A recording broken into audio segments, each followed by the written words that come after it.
ในคลิปวิดีโอนี้ครับผมจะมาพูดถึงเนื้อหาและบทเรียนจากหนังสือ Start with Why กันซึ่งส่วนตัวผมเองเนี่ยได้มีโอกาสอ่านทั้งภาษาไทยแล้วก็ภาษาอังกฤษเลยคือต้องบอกเลยว่าชอบหนังสือเล่มนี้มากแล้วก็รักมันมากๆนะครับแล้วมันมีส่วนเปลี่ยนมากๆต่อ mindset และวิธีการใช้ชีวิตของผมเลยหลังจากที่ได้อ่านหนังสือเล่มนี้ครั้งแรกทางผมเนี่ยก็เลยอยากจะนำเนื้อหาของหนังสือเล่มนี้มาแชร์ให้ทุกคนได้ฟังกันผมเลยจะมาสรุป3อย่างด้วยกันครับอย่างแรกก็คือคอนเซปต์ของ Golden Circle อย่างที่2ครับทำไมการเริ่มต้นด้วย Why จึงเป็นเรื่องที่สำคัญและอย่างที่3ซึ่งคือส่วนที่ทุกคนไม่ควรพลาดเลยหลังจากฟังพาร์ท1และพาร์ท2เสร็จแล้ว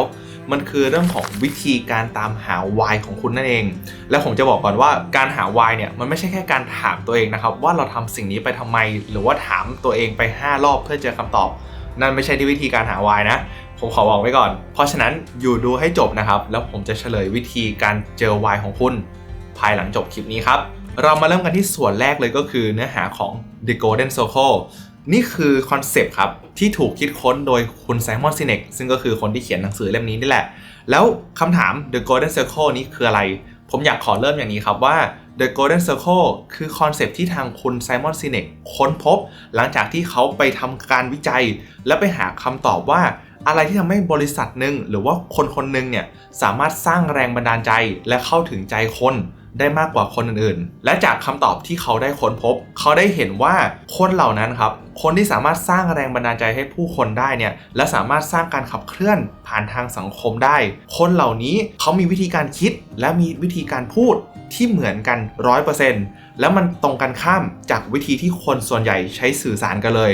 ซึ่งเขาเลยถูกพัฒนาเป็นวงกลม3เลเยอร์นี้ซึ่งเริ่มจากวงกลมในสุดซึ่งก็คือ why ตามด้วย how แล้วก็what ครับเดี๋ยวผมจะไล่ไปทีละอันนะว่าแต่ละอันคืออะไรภายนอกสุดครับก็คือเรื่องของ what บริษัททุกบริษัทและคนทุกคนต่างรู้ว่าตัวเรานั้นทำอะไรซึ่งก็คืองานของเรานั่นเองว่างานของเราเป็นแบบไหนงานเราคืออะไรและขยับเข้ามาข้างในครับคือเรื่องของ how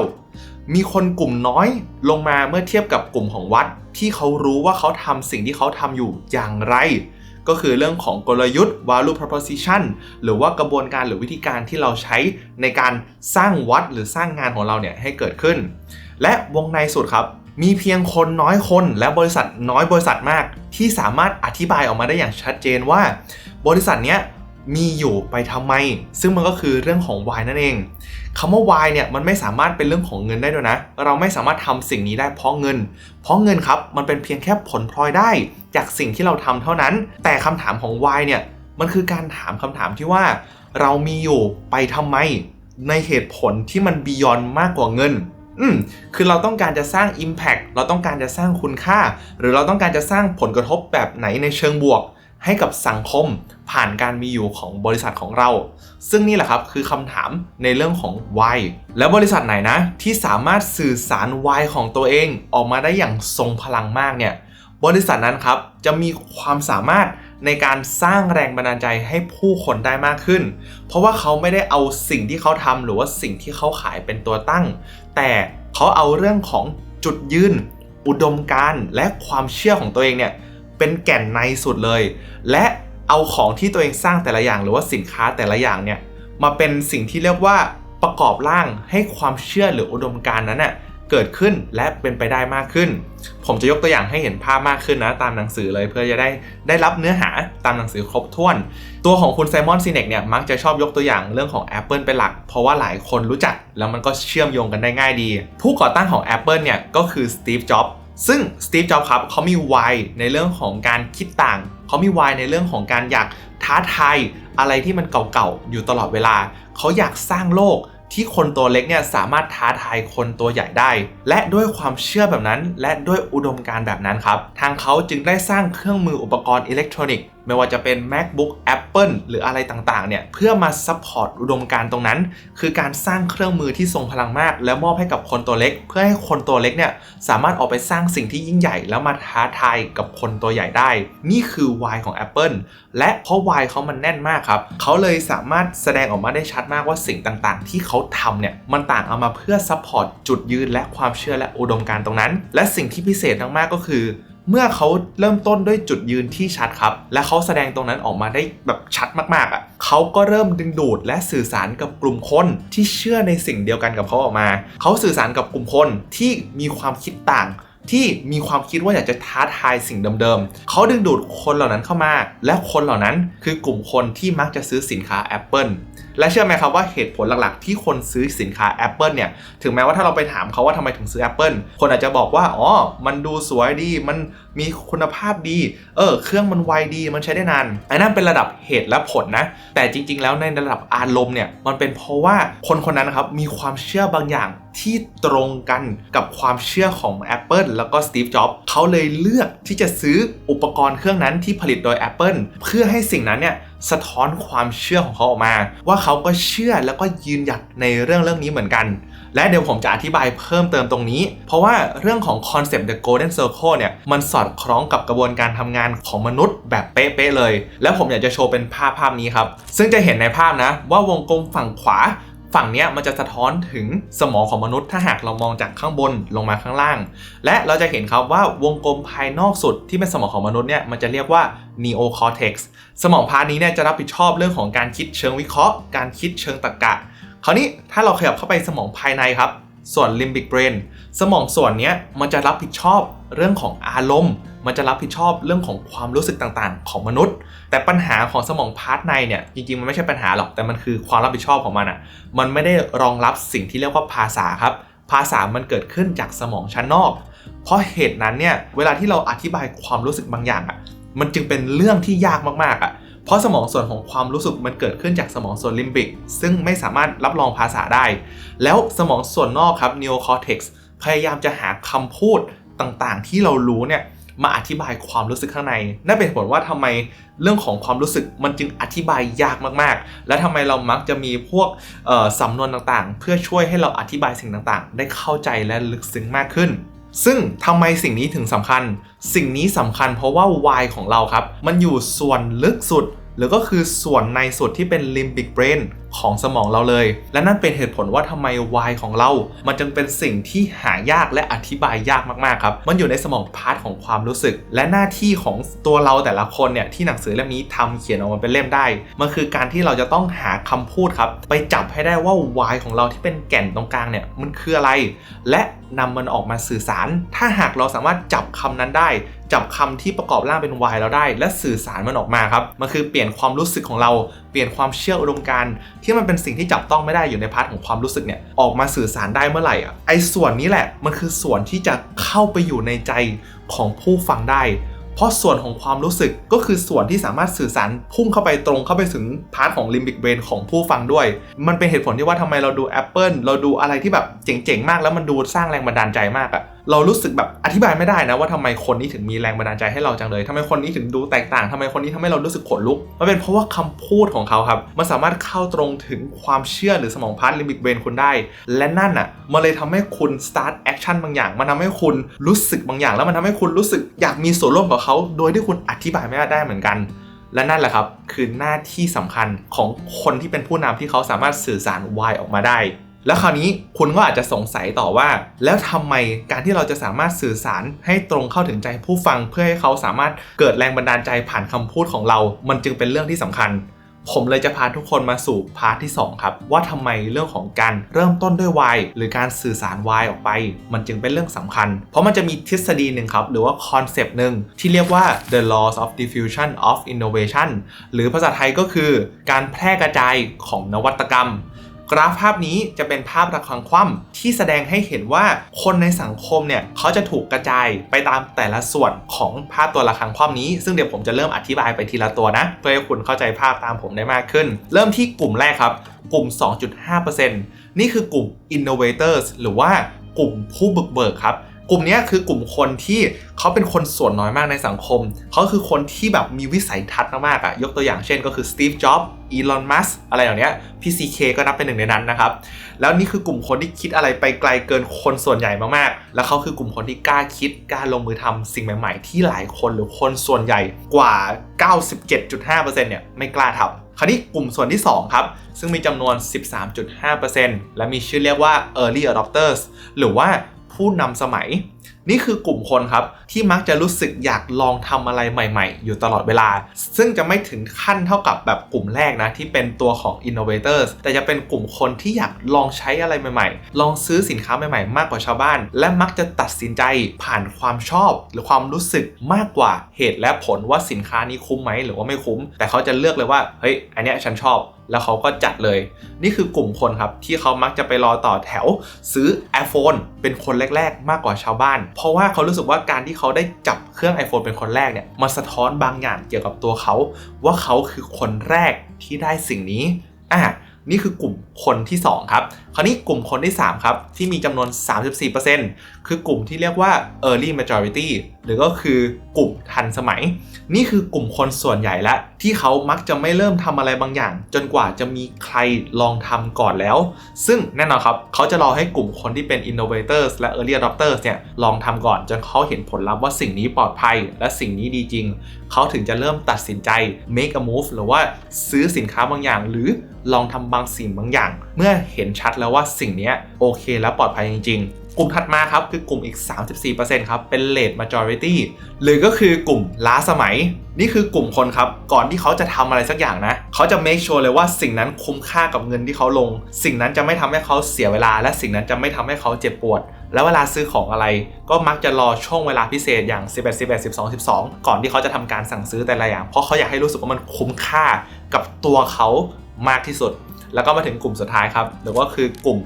laggards หรือว่ากลุ่มแบบล้าสมัยแบบสุดๆเลยครับกลุ่มคนเหล่านี้เนี่ยคือคนที่จะไม่ตัดสินใจเปลี่ยนแปลงอะไรบางอย่างเลยจนกว่าสิ่งนั้นมันจะหมดยุคแล้วจริงๆหรือว่ามันไม่มีให้ซื้อแล้วจริงๆนี่คือตัวของ the laws of diffusion of innovation และสิ่งนี้กำลังบอกอะไรเราเวลาที่ธุรกิจแต่ละธุรกิจครับเขาพยายามจะสื่อสารหากลุ่มคนส่วนใหญ่ในตลาดเนี่ยเพื่อให้สินค้าเขาเป็นที่ยอมรับในตลาดวงกว้างปัญหาคือเราพยายามจะสื่อสารไปที่ตรงกลางครับหรือก็คือกลุ่ม early majority กับ late majority แต่ปัญหาคือคนกลุ่มนี้จะไม่ลองทำสิ่งใหม่ๆจนกว่าจะมีคนกลุ่มเล็กๆได้ลองทำก่อนแล้วมันดีจริงเขาถึงจะกล้าลงมือทำและคนกลุ่มเล็กๆครับอย่างที่บอกเขาคือกลุ่มคนที่กล้าตัดสินใจทำบางสิ่งบางอย่างหรือซื้อบางสิ่งบางอย่างโดยที่ไม่สนเรื่องเหตุและผลแต่ใช้เรื่องของอารมณ์นำเป็นหลักและเพราะเหตุนั้นครับเรื่องของการเริ่มต้นด้วย why มันจึงเป็นเรื่องที่สำคัญไงเพราะว่า why มันอยู่ในพาร์ทของสมองที่เป็นอารมณ์ใช่ไหมถ้าคนคนหนึ่งสามารถสื่อสารเอาคำพูดจากสมองส่วนที่เป็นอารมณ์ที่มันเป็นพาร์ทของความรู้สึกมากๆออกมาสื่อสารตรงกับกลุ่มคนแรกๆได้คนเหล่านี้เขาจะเริ่มดึงดูดกลุ่มคนที่เชื่อคล้ายกันเข้ามาและถ้าเขาสามารถครองใจคนเหล่านั้นได้นะเมื่อนั้นเขาจะสามารถสร้างฐานแฟนที่แน่นมากในกลุ่มของ innovators แล้วก็ early adopters และเมื่อ2กลุ่มนี้เนี่ยแสดงถึงความรักแสดงถึงความแฮปปี้แสดงถึงความรู้สึกว่ามันสุดยอดมากเลยในสินค้าหรือว่าผลิตภัณฑ์ชิ้นนี้เมื่อนั้นครับกลุ่มคนของ early majority จะพร้อมลงมาซื้อของเราจะพร้อมลงมามีส่วนร่วมเพราะเขาไม่อยากรู้สึกถูกทิ้งท้ายไว้นั่นเองมันคือ fear of missing out แล้วถ้า early majority มาเล่นตามด้วย late majority เมื่อนั้นแหละครับเทรนด์มันจะเกิดมันเหมือนกับเรากลิ้งลูกบอลเพราะลูกบอลถึงจุดๆนึงมันจะกลิ้งแล้วกลายเป็นลูกใหญ่มากและนั่นคือสิ่งที่เกิดขึ้นเมื่อเราสตาร์ทจากกลุ่มคนเล็กๆที่เชื่อก่อนแล้วมันค่อยพุ่งเป็นเทรนด์ใหญ่และถ้าหากเรามองดูทุกเทรนด์เลยนะทุกเทรนด์เลยต่างเริ่มต้นที่กลุ่มคนเล็กๆก่อนแล้วมันค่อยเหมือนถึงจุดๆนึงมันแค่พลิกปุ๊บแล้วก็ไวรัลไปเลยเพราะฉะนั้นเนี่ยตั้งแต่แรกเริ่มจนมาถึงจุดนี้ผมเชื่อว่าคุณน่าจะเห็นความสำคัญของการเริ่มต้นด้วย why แล้วใช่ไหมว่าถ้าหากเรามี why ที่ชัดเนี่ยเมื่อนั้นเราจะสามารถสื่อสารพาร์ทที่เป็นจุดยืนหรืออุดมการณ์ของเราเนี่ยที่มันเป็นเรื่องที่ยากมากที่จะเปลี่ยนมาเป็นคำพูดเพราะมันอยู่ในพาร์ทของความรู้สึกหรือสมองส่วนที่เป็น limbic brain ถ้าเราสื่อสารออกไปได้เราจะเริ่มดึงดูดคนที่เชื่อเหมือนกันเข้ามามากขึ้นและถ้าคนเหล่านี้อยู่กันมากพอแฮปปี้มากพอเมื่อนั้นเราจะสามารถเข้าถึงตลาดที่เป็นตลาดส่วนใหญ่ได้นั่นเองหรือก็คือ mass market ที่ทุกคนพูดถึงกันและเพื่อให้เห็นภาพมากขึ้นนะผมจะขอยกตัวอย่างเคสหนึ่งแล้วกันที่เกิดขึ้นในอดีตแล้วก็ทางคุณแซมมอนได้เขียนไว้ในหนังสือด้วยซึ่งก็คือเคสกรณีที่ดร. มาร์ติน ลูเทอร์ คิงครับสามารถพูด speech I have a dream แล้ววันนั้นนะมีคนมารวมตัวกันที่ตึกวอชิงตันดีซีนะมากกว่า 250,000 คนในยุคที่ไม่มีอินเทอร์เน็ตด้วยซ้ำคำถามคือเขาทำได้ยังไง มันก็เล่นตามทฤษฎีเลยครับมันเริ่มจากกลุ่มคนเล็กๆก่อนที่เขาพูดเรื่องนี้พูดกระจายกันและกันว่าเฮ้ยวันนี้จะมีการพูดสิ่งนี้ขึ้นนะแล้วมันก็กระจายกระเพื่อมเร็วเรื่อยๆซึ่งแน่นอนครับก่อนที่เขาจะไปพูดกับคนหมู่มากเนี่ยแบบไปตะโกนว่าแบบเฮ้ยต้องมานะกับคนที่แบบไม่ได้สนใจเขาต้องโฟกัสกลุ่มคนที่สะท้อนหรือว่าแสดงออกมาชัดเจนว่าเขาก็เชื่อในเรื่องนี้เหมือนกันให้ได้ก่อนถ้าเขาสามารถจับกลุ่มนี้ได้เมื่อไหร่เขาจะสามารถมีพลังมากพอในการพุชไปหากลุ่ม early majority แล้วก็พุชไป late majority ได้และนั่นเป็นเหตุผลที่ว่าทำไมเหตุการณ์ที่สุดยอดมากในประวัติศาสตร์นี้ที่ผู้คนมากกว่า 250,000 คนมารวมตัวกันเพื่อฟังประโยคที่ดร. Dream พูดหรือ speech ที่เขาพูดว่า I have a dream เรื่องของว่าเขามีความฝันนั่นเองสำหรับใครที่ฟังมาถึงตรงนี้นะผมเชื่อว่าตอนนี้ถ้าหากคุณเห็นว่าพาร์ทของ Golden Circle สำคัญพาร์ทของ The Law of Diffusion of Innovation สำคัญตอนนี้ผมเชื่อว่าคุณอยากจะรู้แล้วว่าวิธีการหา why คืออะไรเพราะผมบอกไว้ในช่วงแรกว่าการหา why มันไม่ได้การถามที่ว่าเราทำสิ่งนี้ไปทำไมนะแล้วมันก็ไม่ใช่การที่เราถามตัวเองทำไม5 รอบด้วยอันนั้นไม่ใช่วิธีการหา why นะครับ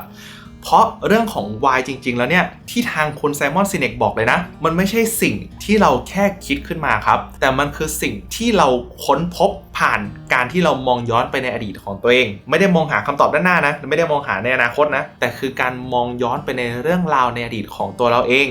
แล้วเมื่อนั้นครับเราจะค้นพบสิ่งที่เรียกว่า why ของเราต้องบอกอย่างนี้ก่อนว่าวัยของเราเนี่ยมันถูกหล่อหลอมตั้งแต่ช่วงแรกเกิดนะไปจนถึงวัยช่วงประมาณ18 ปีแล้วหลังจากนั้นครับวัยของเรามันจะนิ่งแล้วและตลอดทั้งชีวิตหลังจากนั้นครับวัยของเราจะไม่มีวันเปลี่ยนอีกเลยโอเคไหมเพราะฉะนั้นเราแต่ละคนจะมีได้เพียงแค่วัยเดียวเท่านั้นและถ้าหากจะให้ผมนิยามความหมายของคำว่า why จริงๆเลยนะมันคือเหตุผลในการมีอยู่ของคุณครับว่าการมีอยู่ของคุณเนี่ยกำลังสร้างคุณค่าอะไรให้กับผู้คนรอบข้างอยู่ตลอดเวลาถ้าหากคุณสามารถหาคำตอบข้อนั้นได้นะเมื่อนั้นแหละครับคุณจะค้นพบ why ของตัวเองแล้วคุณจะต้องหาคำพูดมาเรียบเรียงเพื่อที่คุณจะสามารถนำไปสื่อสารต่อได้แล้วมันมีวิธีหนึ่งที่ซิมเพิลมากๆครับเป็นวิธีการสนุกที่คุณสามารถนำไปลองทำได้แล้วก็คุณอาจจะมีโอกาสเรียกว่าเข้าใกล้วัยของตัวเองแล้วกันคืออาจจะไม่ได้เจอแบบเป๊ะๆหรือว่าแบบจะๆเลยนะแต่มันคือการที่เราจะสามารถเข้าใกล้เข้าถึงคำใบ้ของการค้นพบวัยของเราได้มากขึ้นอย่างที่ผมบอกไปเนาะวัยของเราแต่ละคนมันถูกหล่อหลอมมาตั้งแต่วัยเด็กที่มันทำให้เราเป็นเราทุกวันนี้มันคือแพทเทิร์นครับที่เกิดขึ้นซ้ำแล้วซ้ำเล่าในอดีตของเรามันคือคุณค่าที่เรามักสร้างให้ในชีวิตคนอื่นตลอดเวลาและคนหนึ่งครับที่เราจะสร้างคุณค่าในชีวิตเขามากที่สุดในโลกเลยนะคนหนึ่งและคนนั้นครับก็คือเพื่อนสนิทของเรานั่นเองเพราะว่าเราได้มีเวลาอยู่ใกล้เขามากที่สุดเขาเลยกลายเป็นคนหนึ่งที่รับคุณค่าจากชีวิตของเรามากที่สุดด้วยเพราะฉะนั้นผมจะชวนทุกคนมาทำ activity หนึ่งครับที่เรียกว่า friends exercise ในกิจกรรมนี้เนี่ยก็คือกิจกรรมที่คุณจะได้หา why ของตัวเองกันและวิธีการนั้นมันก็คือการโทรหาเพื่อนสนิทของคุณนั่นเองและตอนโทรไปครับผมอยากให้คุณถามคำถามนี้กับเพื่อนสนิทของคุณแล้วก็บอกไว้ก่อนนะว่าต้องเป็นเพื่อนสนิทจริงๆนะเพื่อนที่คุณสนิทมากๆสนิทแบบกระทั่งคุณสามารถโทรหาเขาตอนตี 3ได้และห้ามเป็นแฟนห้ามเป็นคนในครอบครัวหรือห้ามเป็นพี่น้องนะครับเพราะคนเหล่านี้คือคนที่อยู่ในระดับความสัมพันธ์ที่ใกล้เราเกินไป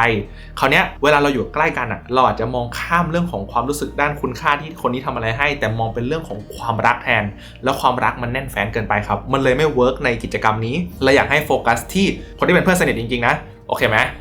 ซึ่งให้โทรไปถามเขาครับโทรหาเพื่อนสนิทและถามเขาว่าทำไมเราถึงเป็นเพื่อนกันซึ่งเชื่อไหมเพื่อนจะตกใจมากเพราะว่าคำถามเนี่ยมันเป็นคำถามที่แปลกมันคือคำถามที่ส่งตรงไปถึงส่วนของ limbic brain ซึ่งเป็นสมองส่วนพาร์ทที่รับผิดชอบเรื่องความรู้สึกแต่มันไม่ได้รับผิดชอบเรื่องของภาษาเพราะเหตุนั้นเนี่ยเพื่อนจะรู้สึกสตันก่อน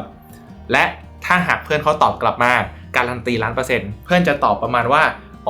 นายก็เป็นคนนิสัยดีนะนายเป็นคนแบบนี้นายเป็นคนแบบนั้นเพื่อนจะพยายามอธิบายเราแต่นี่คือโมเมนต์ที่สำคัญครับถ้าหากเราฟังคำตอบของเพื่อนเนี่ยเราจะรู้ทันทีว่าคำตอบเหล่านั้นมันคือคำตอบที่อยู่ในเชิงเหตุและผลโอเคซึ่งเราไม่ต้องการครับเราต้องการคำตอบที่มาจากสมองส่วนลึกสุดของเพื่อนส่วนของ limbic brain ที่เป็นสมองพาร์ทของความรู้สึกเราจะมีคำถามตามมาซึ่งคำถามนี้ก็คือโอเคจากคำตอบที่บอกมาเนี่ยอันนี้เป็นคำตอบที่ดีเลยแต่เชื่อว่าเพื่อนคนอื่นๆหรือเพื่อนสนิทคนอื่นๆเนี่ยก็มีนิสัยเหล่านี้เหมือนกันไม่ใช่หรอแล้วอะไรที่มันเกี่ยวกับเราเพียงคนเดียวเนี่ย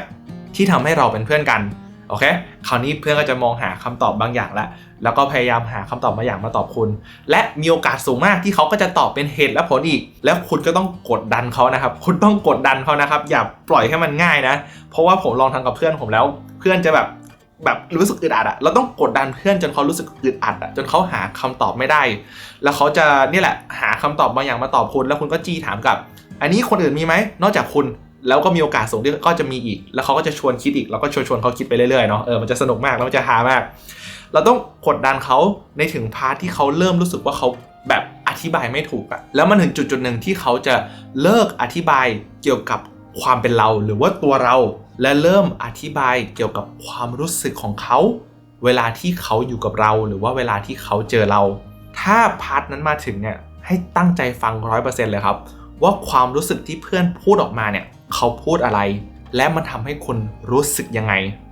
ซึ่งสิ่งหนึ่งที่จะเกิดขึ้นก็คือถ้าหากเพื่อนพูดบางคำหรือบางประโยคที่คุณฟังแล้วมันรู้สึกฟังแล้วมันรู้สึกขนลุกฟังแล้วรู้สึกว่าคำนี้มันกระแทกใจคุณเนี่ยแล้วมันเป็นพาร์ทที่เขาบอกว่าเขารู้สึกแบบนี้นะตอนอยู่กับคุณหรือตอนคุยกับคุณหรือตอนใช้เวลากับคุณนั่นคือคำที่เป็นคำใบ้ครับไปถึง why ของคุณนั่นเองผมจะยกตัวอย่างของผมนะเพื่อให้คุณเห็นภาพมากขึ้นในตอนที่ผมโทรไปถามเพื่อนผมเนี่ยเพื่อนผมชื่อบูมเนาะผมก็ถามว่าเฮ้ยทำไมเราถึงเป็นเพื่อนกันวะเพื่อนก็ตอนแรกอธิบายนู่นนี่นั่นใช่ไหมแต่สุดท้ายผมก็จี้ไปเรื่อยๆจนผมได้ค้นพบคำตอบที่ว่าเขาบอกผมเลยนะว่าทุกครั้งที่กูคุยกับมึงกูจะดีขึ้นแล้วผมรู้สึกว่าเฮ้ยคำนี้มันโดนคำนี้มันทัชเข้าไปในใจผมเลยได้คำนี้มา1ประโยคแรกแล้วคราวนี้สิ่งที่พีคก็คือผมโทรหาเพื่อนคนที่2ด้วยต้องอย่าโทรคนเดียวนะโทรหาสัก2-3 คนเสีย 3-4 คนแต่ผมมีมากสุดแค่2คนก็ผมโทรหาเพื่อนสนิทคนที่2ครับแล้วก็ถามว่าทำไมเราถึงเป็นเพื่อนกันแล้วคำตอบที่ผมได้จากคนนี้เนี่ยเขาบอกว่าในตอนที่เขาอยู่กับผมเขารู้สึกว่าไม่มีอะไรเป็นไปไม่ได้จากที่ทุกคนเห็นคำตอบนะทั้ง2เพื่อนคนที่1กับผมกับเพื่อนคนที่2ของผมเนี่ยเขาให้คำตอบที่ไม่เหมือนกันคนแรกบอกว่าทุกครั้งที่กูคุยกับมึงกูจะดีขึ้นคนที่2คือเวลาที่อยู่ด้วยกันเนี่ยเขารู้สึกว่าไม่มีอะไรเป็นไปไม่ได้ถ้าหากเราดูเบื้องหลังความหมายของ2คำนี้จริงๆแล้วมันมีความเหมือนกันนะแต่อย่างที่บอกครับที่2คนนี้ใช้คำพูดไม่เหมือนกันเพราะว่าความรู้สึกที่เขามีในสมองเนี่ยเขาแค่ใช้คำพูดของสมองส่วนนอกที่เป็น neocórtex ครับมาอธิบายความรู้สึกของเขาเลยอาจจะใช้เลือกคำที่ไม่เหมือนกันเฉยๆแต่จริงๆแล้วแก่นมันเหมือนกันเป๊ะๆเลยว่าคุณค่าอะไรกันแน่ที่ผมกำลังสร้างในชีวิตเพื่อนสนิทของผมทั้ง2คนทั้งบอสและบูมเพราะฉะนั้นลองไปทำกิจกรรมนี้ดูนะครับมีหลายคนมากที่เขาลองไปทำแล้ว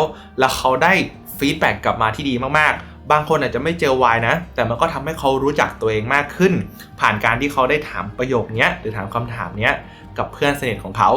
และในท้ายที่สุดนี้ครับถ้าหากคุณเป็นคนหนึ่งที่สามารถรู้ว่า why ของตัวเองคืออะไรและสื่อสารสิ่งนั้นออกมาได้เมื่อนั้นคุณจะกลายเป็นคนหนึ่งครับที่สามารถสร้างแรงบันดาลใจให้กับทั้งทีมงานลูกค้าและผู้ติดตามของคุณได้อย่างมหาศาลเลยและทุกๆครั้งที่คุณพูด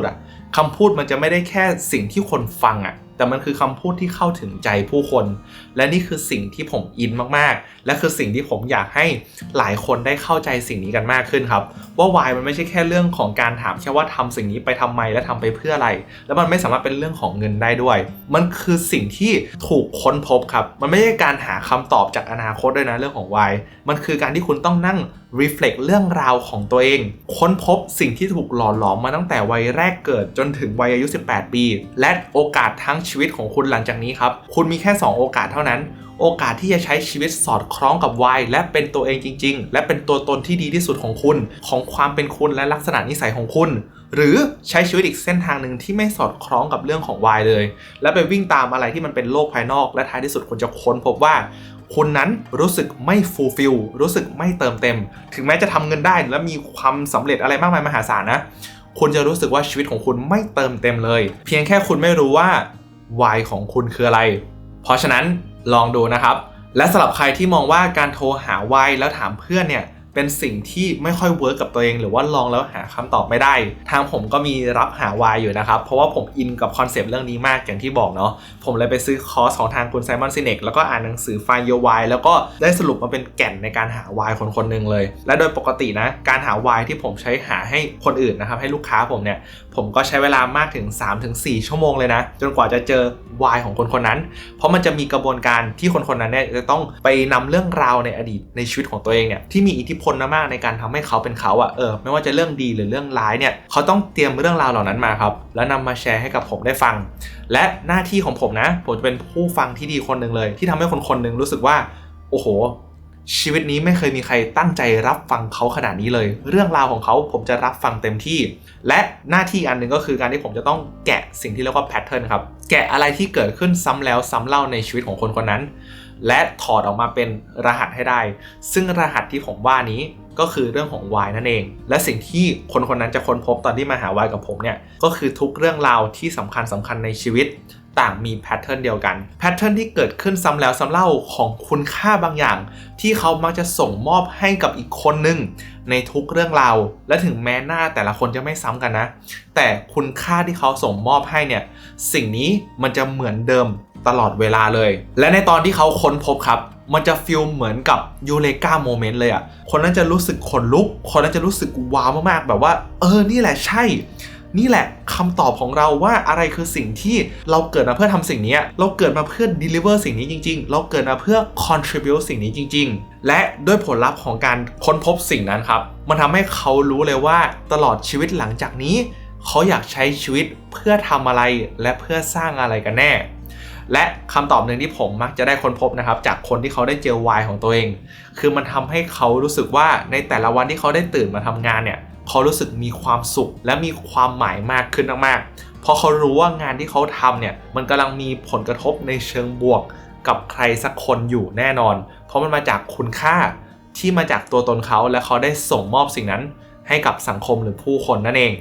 เพราะฉะนั้นสำหรับใครที่สนใจนะครับสามารถกดดูรายละเอียดผ่านลิงก์ใต้ description ได้เลยแล้วก็สำหรับใครที่ฟังมาถึงตรงนี้นะผมเชื่อเลยว่าหนังสือคอนเซปต์ของ Start with Why เนี่ยคงเป็นสิ่งที่คุณสนใจมากๆและตัวผมเองเนี่ยก็รักเรื่องนี้มากๆเหมือนกันเนาะเพราะฉะนั้นถ้าหากมีอะไรที่ตกผลึกแตกต่างจากผมเนี่ยสามารถพิมพ์มาแชร์ในใต้คอมเมนต์ได้นะครับและในอนาคตผมก็คงจะนำเรื่องนี้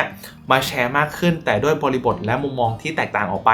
เพราะผมเชื่อว่าในยุคที่ทุกคนออกมาทำคอนเทนต์ในฐานะเจ้าของธุรกิจทุกคนต้องปั้นแบรนด์ทุกคนต้องมีจุดยืนทุกคนจะต้องเอาตัวเองมาอยู่หน้ากล้องมันคือยุคที่ทุกคนต่างต้องมี why ที่ชัดต้องมีจุดยืนที่ชัดเพราะถ้าหากเราปรับเปลี่ยนไปเรื่อยๆคนจะไม่รู้ว่าเรา stand for อะไรหรือว่าคนจะไม่รู้ว่าเรายืนหยัดเพื่ออะไรเพราะฉะนั้นการมี why ที่ชัดเจนมันจึงเป็นเรื่องที่สำคัญมากๆครับแล้วเราต้องสามารถสื่อสารสิ่งนั้นออกไปให้ได้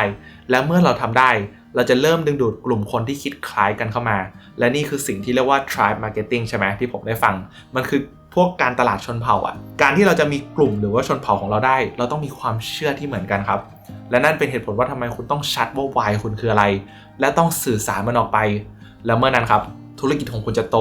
คุณจะเริ่มจับกลุ่มคนได้มากขึ้นและคุณจะมีโอกาสเข้าถึงตลาดที่ใหญ่มากขึ้นได้เมื่อคุณสามารถจับกลุ่มคนแรกๆได้ก่อนเท่านั้นก็สำหรับใครที่ฟังมาถึงตรงนี้ผมขอบคุณมากเลยครับและเชื่อว่าเนื้อหาทั้งหมดเนี้ยจะเป็นประโยชน์กับคุณมากๆและสำหรับใครที่สนใจนะที่อยากจะต่อยอดนะอยากเอาเรื่องของ Why ไปต่อยอดแล้วออกมาทำแบรนด์ส่วนตัวออกมาเป็น founder ที่เอาตัวเองมาอยู่หน้ากล้องเนาะ founder led brand ผมมีทำคลิปหนึ่งครับเกี่ยวกับเรื่องของการทำ personal brand คือทุกอย่างเลยที่ผมรู้เกี่ยวกับเรื่อง personal brand และคุณควรรู้ด้วยก็ทำให้จบภายในไม่กี่นาทีครับก็สามารถกดดูต่อได้ที่คลิปตรงนี้เลยแล้วเดี๋ยวเราเจอกันในคลิปหน้าสวัสดีครับ